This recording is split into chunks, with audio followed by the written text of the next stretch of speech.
Corruption, بے روزگاری اور جہالت سے متعلق جو بے شمار کہانیاں آپ سنتے ہیں، اور یہ کہانیاں صبح و شام کے دھندلکوں میں ماضی کا حصہ بن جاتی ہیں۔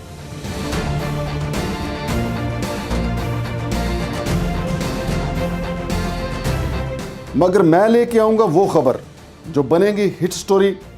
اور ہوگی عوام کی آواز۔ خبر وہی ہے جو اقتدار کے ایوانوں میں غربت کی چکی میں پستے ہوئے عوام کی آواز بنے۔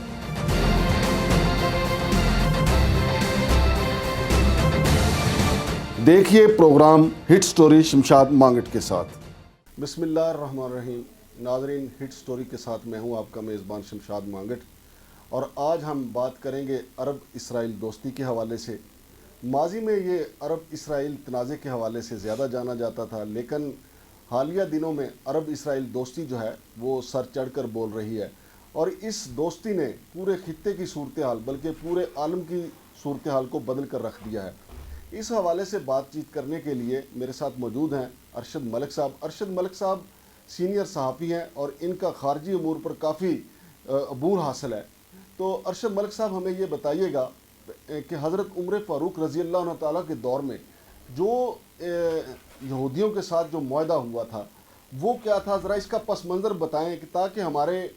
ناظرین کو یہ پتہ چل سکے کہ اصل بات کیا ہے۔ کہ یہ کوئی ایک دن کی بات نہیں ہے، یہ اس کے پیچھے صدیوں کا ایک معاملہ ہے، اور جب بھی آپ اس معاملے کو خاص طور پر ڈیل کرنے کی کوشش کریں گے یا اس پر بات کرنے کی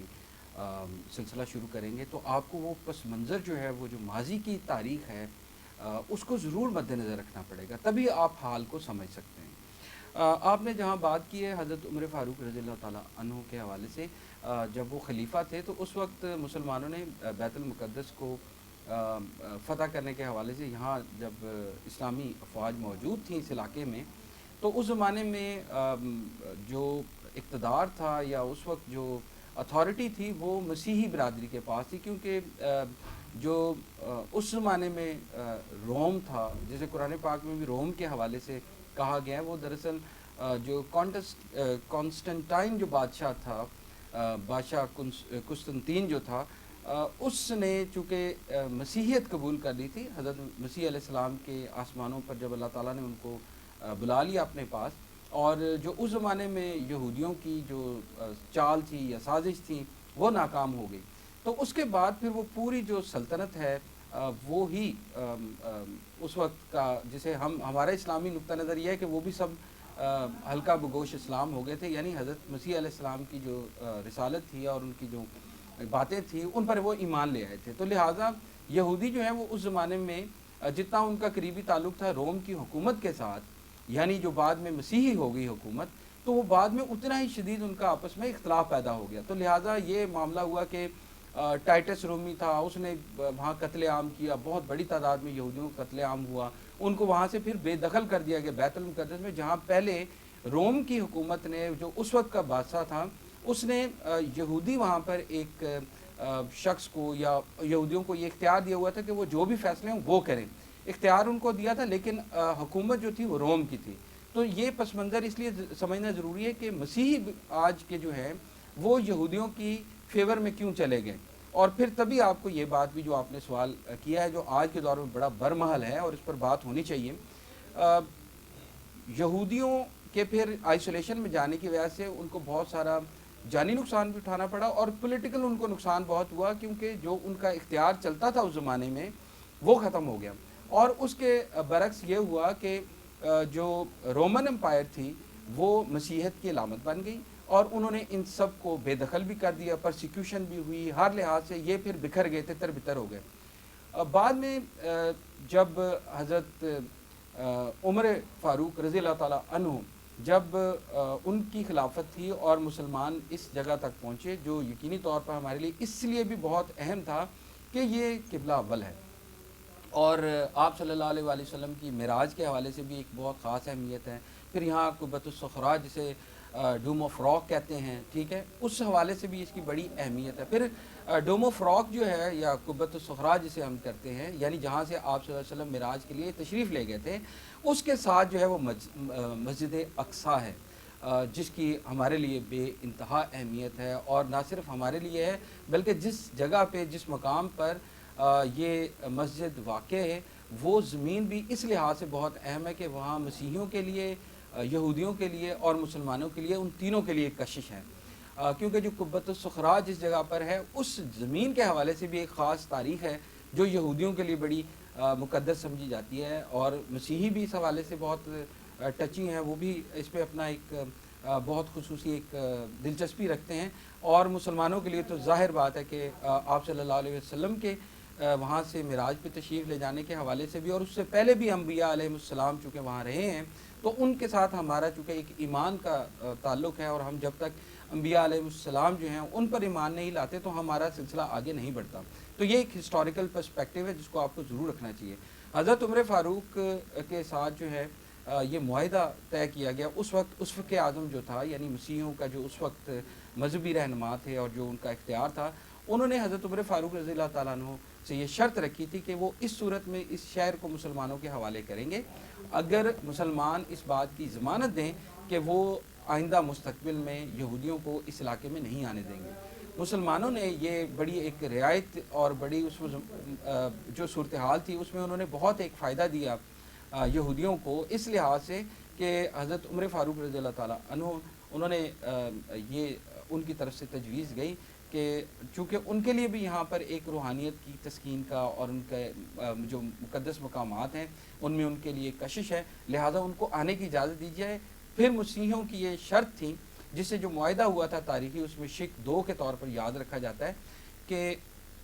یہودیوں کو کبھی بھی اس جگہ پر آباد ہونے کی اجازت نہیں دی جائے گی. تو یہ ایک تاریخی پس منظر ہے جسے آپ کو ضرور ذہن میں رکھنا ہے. لیکن ارشد ملک صاحب، پھر یہ یہودی دوبارہ اسرائیل جو ہے وہ ملک یہ کیسے بن گیا؟ پھر انہوں نے رفتہ رفتہ وہاں پہ زمینیں خریدیں اور پھر عربوں کے علاقوں پہ قبضہ کرتے چلے گئے، اور خاص طور پہ امریکہ نے اس کی پشت پناہی کی. جی شمشاد مانگٹ صاحب، یہ بہت اہم تاریخی سوال ہے جو آپ فرما رہے ہیں، اور اس کی ریزن یہ ہے کہ اس کو ہمیں سمجھنا پڑے گا کہ جب یہودی دنیا بھر میں، جسے وہ ڈائسپورا کہتے ہیں، یعنی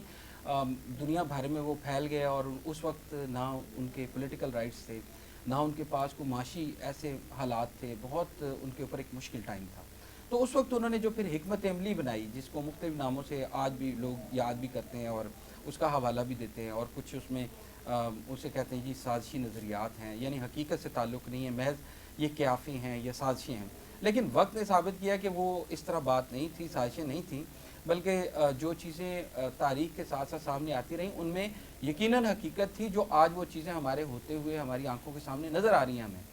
تو یہودیوں نے ایک جب اپنی حکمت عملی اختیار کی تو اس میں انہوں نے سب سے پہلے یہ کیا کہ جو مسیحیت کے اندر ایک دراڑ ڈالی. نہیں، یہ حجاز مقدس کے قبضے کے حوالے سے جو 2023 میں 100 سالہ معاہدہ پورا ہو رہا ہے، تو آپ کیا سمجھتے ہیں کہ وہ دوبارہ ترکی کے پاس آ جائیں گے حجاز مقدس؟ دیکھیں، طاقت کی اپنی زبان ہوتی ہے شمشاد مانگٹ صاحب، اور کوئی اقتدار اپنا چھوڑنے کے لیے تیار نہیں ہوتا. یہ آپ یاد رکھیں، یہ ایک حقیقت ہے. یعنی اگر ترکی کو وہ حجاز مقدس لینا ہے تو معاہدے کے تحت نہیں، طاقت کے زور پہ ہی لینا ہوگا. دیکھیں، ہم اس بات کو اگر بطور مسلمان اور ایک امت مسلمہ کے اجتماعی مفاد کے لحاظ سے ہمیں یہ دیکھنا چاہیے، یہ بات ہم اس طرح نہیں کر سکتے. آپ یہ دیکھیں کہ ویسٹ اس وقت جو ہے نا وہ متحد ہے، جب اور ہمیں بھی ایک لارجر پکچر کو ذہن میں رکھتے ہوئے ہمیں یہ ذہن میں رکھنا چاہیے. ہم اگر 5 بھائی ہیں، آپ میرے بھائی ہیں، اور ہمیں کسی ایک بات پہ اگر مجھ سے اگر کوئی غلطی بھی ہو جائے تو آپ کو یہ دیکھنا چاہیے کہ ہم ایک گھر کے فرد ہیں اور ہمیں اپنے گھر کی جو اجتماعی. نہیں، وہ بات تو چلی گئی نا. اب کیا گھر کو دیکھنا، کیا بھائی کو دیکھنا؟ جب انہوں نے ایک اعلان کر دیا، جب ہمارا قرآن پاک کہتا ہے کہ یہودی آپ کے دوست نہیں ہو سکتے، ہمارا نبی کہتا ہے یہودی آپ کے دوست نہیں ہو سکتے، جب متحدہ عرب امارات کے لوگ بشمول سعودی عرب جب ان کی جھولی میں جا کے بیٹھ گئے تو پھر بھائی چارے کی کون سی باتیں پیچھے رہ گئی؟ اب تو بات سیدھی سی ہے کہ پاکستان کا اس میں کیا کردار ہوگا، ایران کا اس میں کیا کردار ہوگا، اور دیگر جو پیچھے افغانستان یا دوسرے مثال کے طور پہ بنگلہ دیش ہے، اس کا کیا کردار ہوگا؟ آپ تھوڑا سا مجھے اس حوالے سے بتائیے گا. دیکھیں شمشاد مانگٹ صاحب، بات آپ کی بالکل صحیح ہے، لیکن میں جو بعض چیزوں کو مد نظر رکھ کے بات کر رہا ہوں وہ بھی وہی تناظر ہے جو آپ صلی اللہ علیہ وآلہ وسلم نے ہمیں تلقین کی اور ہمارا دین ہمیں بتاتا ہے. اور تاریخ میں جب اسلامی تاریخ میں ہم دیکھتے ہیں تو یہی چیز ہمیں نظر آتی ہے کہ بہت سارے ایسے